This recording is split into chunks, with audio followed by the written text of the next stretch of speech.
cruel to my servants. একটা প্রেমের গল্প, কিন্তু মুক্তির আগেই শত্রুতা। একটা ক্লাসিক উপন্যাস, কিন্তু দর্শকের ক্ষোভে জ্বলছে সোশ্যাল মিডিয়া। ওদারিং হাইটস কিভাবে এই বছরের সবচেয়ে বিতর্কিত সিনেমা হয়ে উঠল? ঊনবিংশ শতাব্দীর বিখ্যাত উপন্যাস এমিলি ব্রন্টের ওদারিং হাইটস এই কালজয়ী প্রেম আর প্রতিশোধের গল্পকে নতুনভাবে বড় পর্দায় আনছেন পরিচালক এমারেল্ড ফ্যালেন। কিন্তু সিনেমা এখনও মুক্তি পায়নি। এর মধ্যেই শুরু হয়েছে তীব্র সমালোচনা, ট্রোলিং আর বিতর্ক। ফ্যালেন আগে বানিয়েছেন প্রমিজিং ইয়াং ওমেন আর সল্টবার্ন, দুটোই স্টাইলিশ কিন্তু বিতর্কিত। অনেকে অভিযোগ করেন তিনি গভীর বিষয়কে গ্ল্যামার দিয়ে ঢেকে দেন। তাই দর্শকের ভয়, ব্রন্টের ক্লাসিক কি নষ্ট হয়ে যাবে?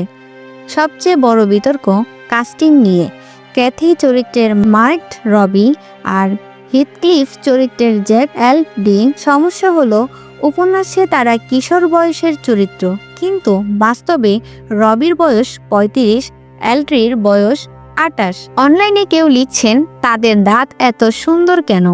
ভিক্টোরিয়ান যুগে কি ডেন্টিস্ট ছিল? আরও বড় বিতর্ক হিথক্লিফের চেহারা নিয়ে।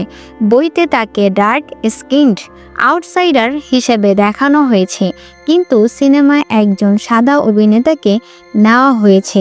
সমালোচকদের মতে এতে চরিত্রের মূল পরিচয়টাই বদলে যাচ্ছে। সোশ্যাল মিডিয়ায় এতটাই ক্ষোভ যে কাস্টিং ডিরেক্টরকে পর্যন্ত হুমকি দেওয়া হয়েছে। কিন্তু নির্মাতাদের বক্তব্য, এটা ইতিহাস নয়, এটা শিল্প। শিল্পের স্বাধীনতা থাকা উচিত।